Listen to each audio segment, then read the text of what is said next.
it was 95 pesos at so per every liter. Ghana for Ankasa was that time near Penasem. And was I read one matching? And one city Abacam. Yabusa answered the year was what they cost of Dumsor.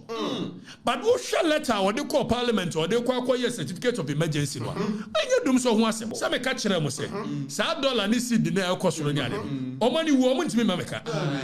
So the artificial appreciation of the city is what is affecting the year more revenue demands. So there's a shortfall somewhere of over 30%. Now, I want to be mechanical crunch. No, I'm so yeah, the cost of Dumsor. In any case, what's the Dumsor? It is a Dumsor ni what ya? Ya koko pe ho Levy. I was here for abra. Ya ra to force na di Levy and some yoko pie mu e ba she bedwa fie na de kamia ye say minority caucus na omedwa yie pa esanse mo na mo ba na mo be yi Levy betting tax ene ne kaka ho efio na afede foforo a mo de abetudwa ene eye 1 cedi petroleum levy a je say mususu say ebe se eye Dumsor anu anase ebe si Dumsor anu eno nam so ameneje wa Okatakyie Afrifa eco life and they were better to be at the amani NDC amanyoko no ene Rajon Dramani Mahama ye pa say e kamia se fakadam pa eno mode ebe ye Ghana fo and the somehow do be na na ka be hu am Okatakyie Afrifa abeto to be at the amani NDC amanyoko enam di Levy as say the amani honre so e wo man Ghana mo obusiafo yentie bi embra your mama memo na ye kaneshi near the abremo the money ni na anu nyina mbidi na madika ka me bebia Ghana fo eni no mahwade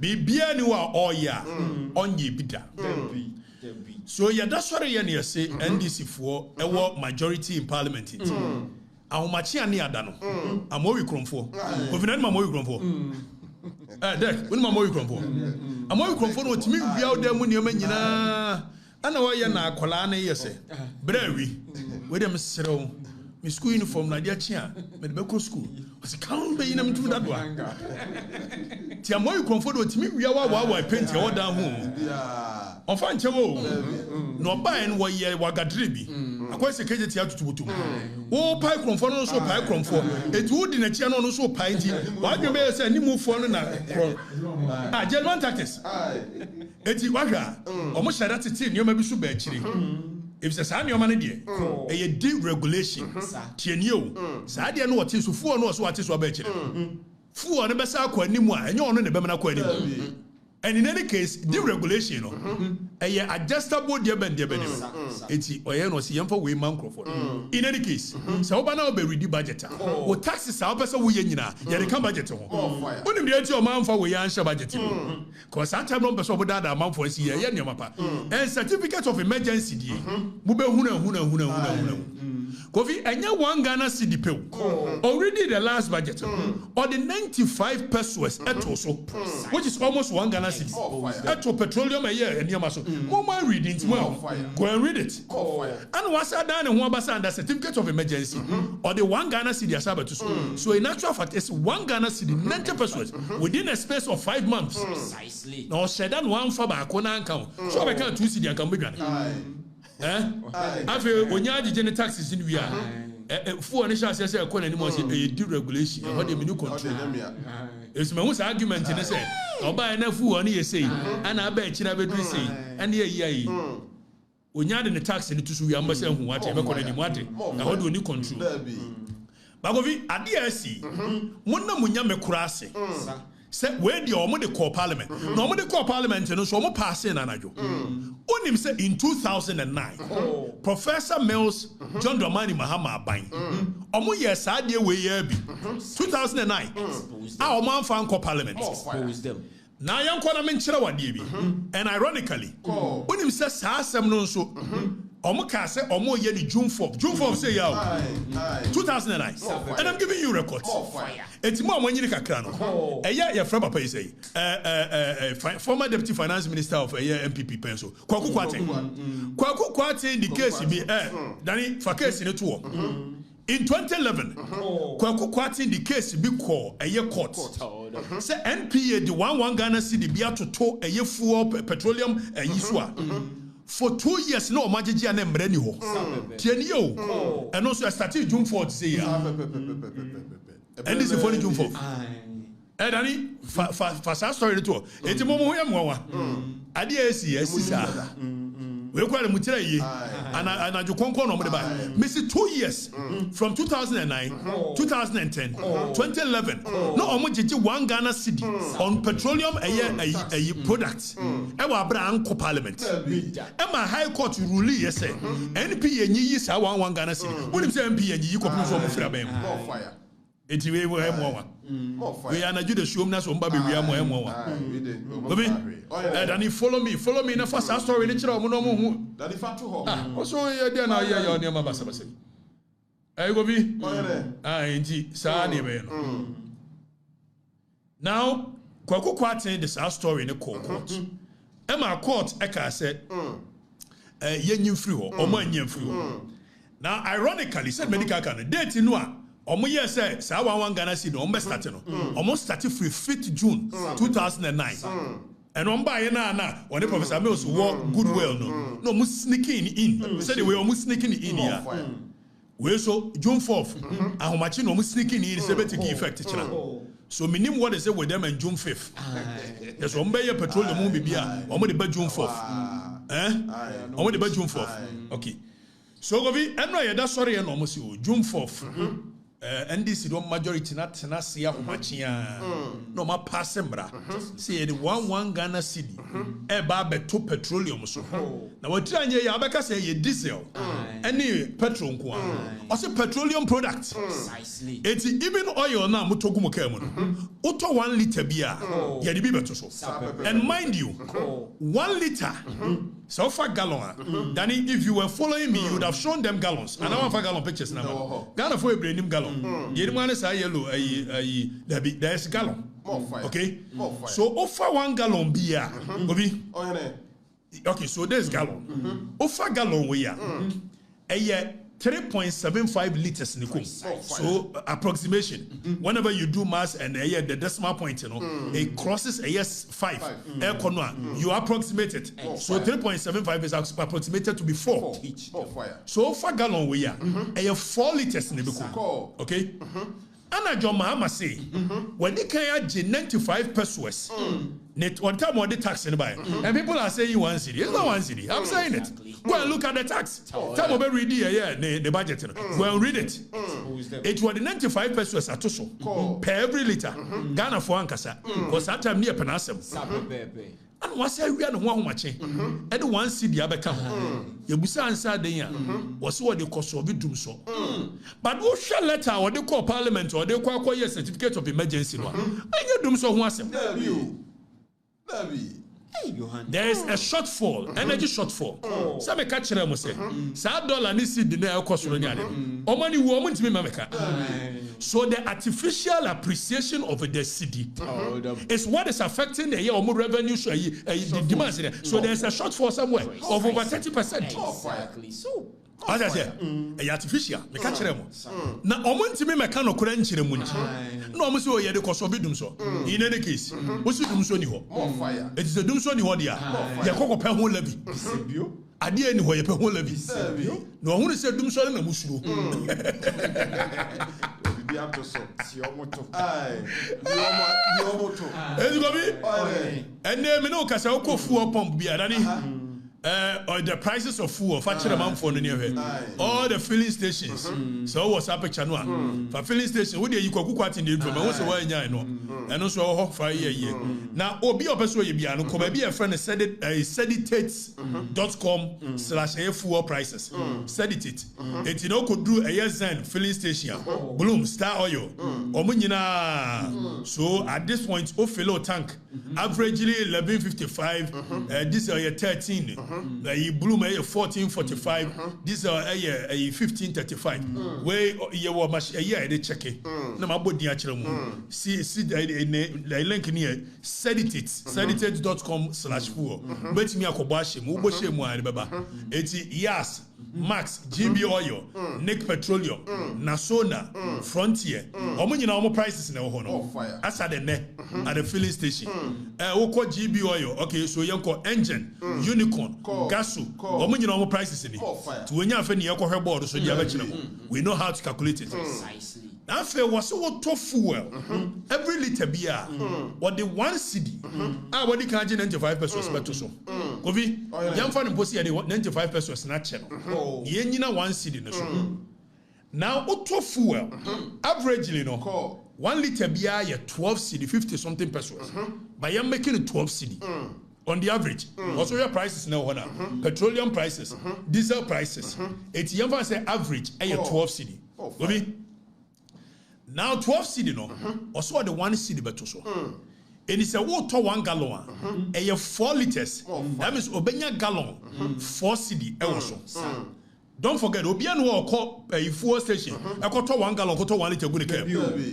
So offer car bit say a Toyota Corolla. And it's average the average Ghanaian the car for 40 to 50 liters and sana fail it's a car for 40 liters that means auto fuel we be obet you have 40 cedi amount buy. Now the average Ghanaian the car abro so auto 20 liters we are talking about a year 5 gallons. 5 gallons makes 20 liters because 4 liters make 1 gallon. So 20 liters is 5 gallons. Now average Ghanaian send a car by your man. It is about 40 to 50 liters. But you let's be charitable. Let's come to a year point here. Let's say 40 liters. Now so 40 liters here. That means in effect 3 days be able fellow car. It's 3 days be able to have 40 Ghana cedi amount buying. Now multiply that by a year 3 times. That means in a week you are paying 3 days 40 liters. 120 Ghana in a week. I'm buying. 120 Ghana times 4. That is the average Ghanaian. It's 120 Ghana cedi times 4. And the average Ghanaian. Now go for trotro. Uber. Almost every 2 days we are filling a car. So in effect, a year times 5. Precisely. More fire. Nanya samuni yanka. Akufado di Levy by. Your mama must say yet. 11 Akufado say. Was it the other send the piano? Metal 1%. It's all send 1,000 Ghana. 1,000 Ghana no metal 10 cedi. And yes, sir. 10 cedi. It's Levy a yin guswono. It's all send 100 Ghana. In fact, the first 100 Ghana the end to it. Never must send 1,000 Ghana. Because yento first 100 Ghana, we calculate it on the 900 Ghana cedi. And 1% of 900 Ghana cedi is 9 cedi. Ghana force woman to be that. So be ye Levy or send 1,000 Ghana. You better than 9 cedi. Ghana force yampa momo. Any power for Aqua for Ampa Mekabi. Yentia Ampa Mekabi. Because demonstration.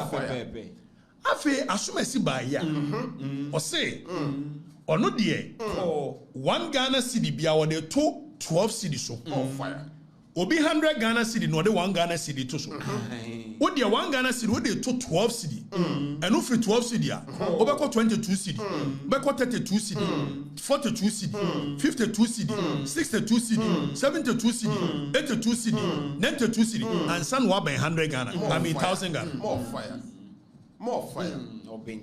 Obentin or say 12 cedi and one cedi too. I want 1 cedi in 100 Ghana cedi. Levy. One day was 12 cedi. It is obetia 1,000 Ghana cedi. Levy. Now obetia 10 Ghana cedi. In effect, it could be 9 cedi, but in effect 10 Ghana cedi. And then the same 1,000 Ghana, medical to four me came one. Per the calculation, you bet you are 83 cedi. More fire. So a good for the 11 na ye came one. Ni bet you are 10 Ghana cedi, 1,000 Ghana man. Your mama you see what baby ni no. Who you 1,000 Ghana so to fool or do 83 cedi. So 10 cedi to 83 cedi. The difference is a whooping 73 Ghana. And most of you are fire. It's D Levy, Dumsor Levy no, and no ubetia 83 cedi. Na 11 now to 10 Ghana cedi. Yes, Debbie. Obi, 11 podium. Memeti, Menko send sika. Yantim baby. Betting tax a kufa de ba me pamono no. Me men twabida. Is a bet you mean twabi. Nemo your mama say 11 afu. Na man for bomb sem. May you betting tax and man for no shout. I say okay.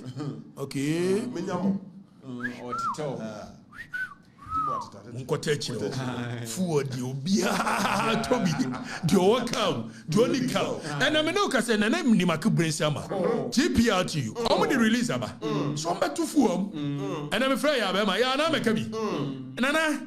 Yeah meeting me ya mekabi. I'm say yo. Kayeti akromfo. Wemo, minimum na mo wani ntin kodru. Your mama. 83 cedi. Ano dey atoso. Enti the average Ghanaian or your private car owner 120 Ghana times 4 you say. 480. Now multiply ano times 2. It's Uber net taxi for. You will be paying no less than 2,200 Ghana cedis. Uber net taxi. Every musumi biano. Utia tax 1,200. Now usika adi kwa kudi fukuraise. Your other boy ila kwa mama. Your mama no babe muye no.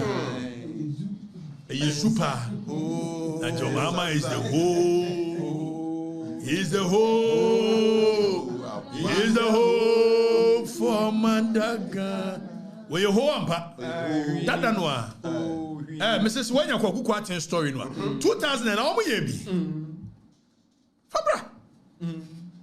Obi. 11 year. O say 11 kwa ye device strategy bi. Not many pan ko just mala cash out. Say be ya wuntia. We no wudi show the begu ka mu ana say obetena ponko so. Afa omo munika ne say omo mo ka ne betua. Ne anya shamima muslim. Wo no ntofuo. Aban coupon na yusu. Ne anya eye kwasi prati ebai. Why prati? Say I will contribute to Ghana city to the development of my nation. We bra won tofuo lo. Aban ya manika free. Yes sir Tomano. Omo sa anya smart. Dani? We are telling them. Besi moya dey amu betua. We kill a betua. Sa we need your friend kill a betua. It is a 11 cedi no. 1% namumpa. Okay, so that is me in. Where 2011. High Court abolishes illegal fuel charge. Now you read the story, no? I catch it. Say on the June 4th to say ya no more year no. Almost here take effect June 5th. It's the same playbook. Then you read this story. You read it.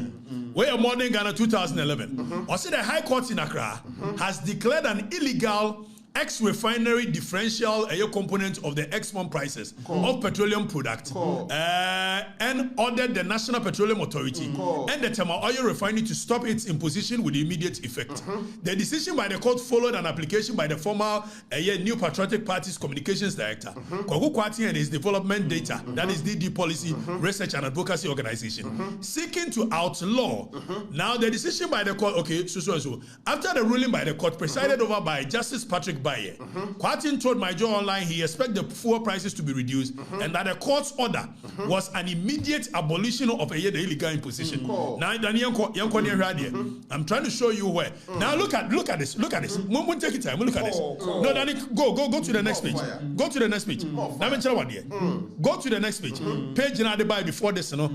Danny, what should we have? Pay attention. Or see the decision of the court followed an application by former blah blah blah blah. Now he says seeking to outlaw the tax component imposed on 5th June 2009 by the MPA. And then they say 4th June. 5th. And you're China at the end take effect. So June 5th 2009. Almost the same thing.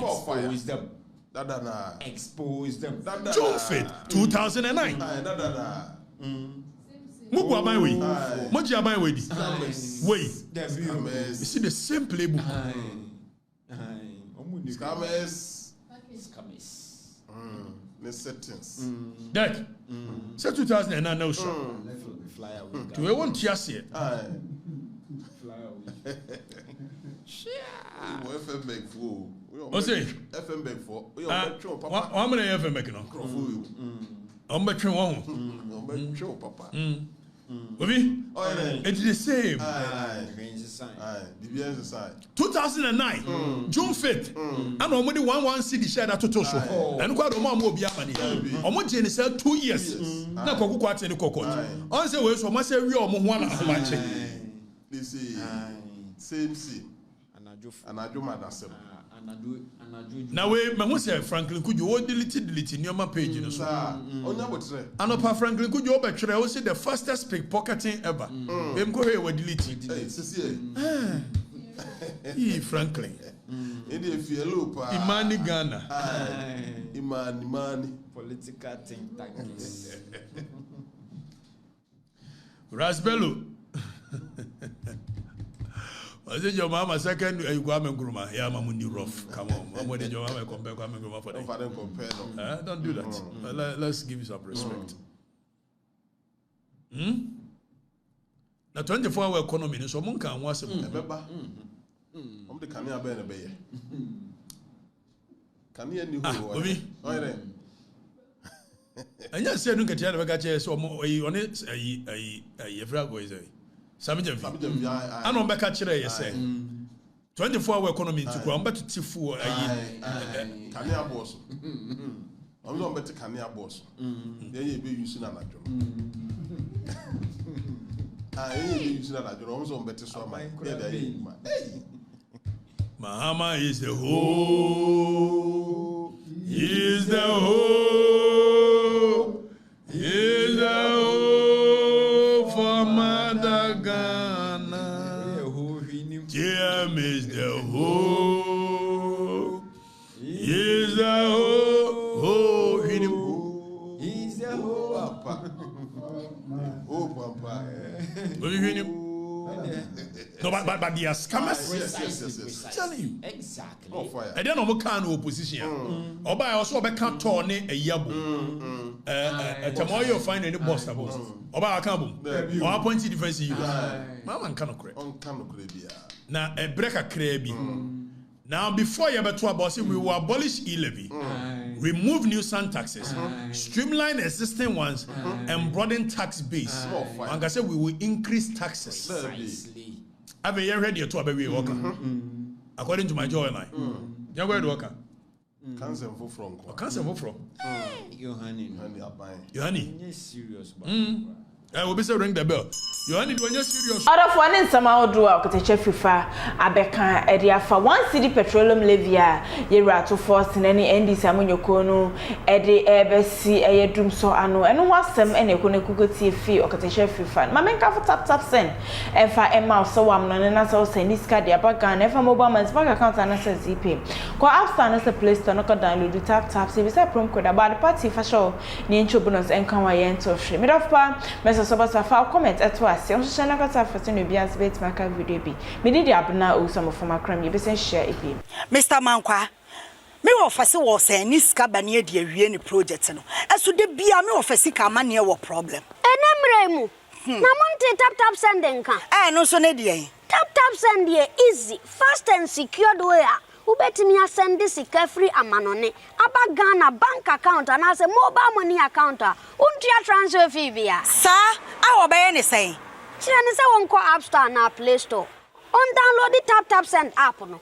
Or download ya. Ebebu sanso promo code. Or ma the pet TV shim. Obenya €5, £5, and answer $10 on his first transfer. And you make quack friend a catch them. Tabi minyanwe. Esansa tap send at the good news aba.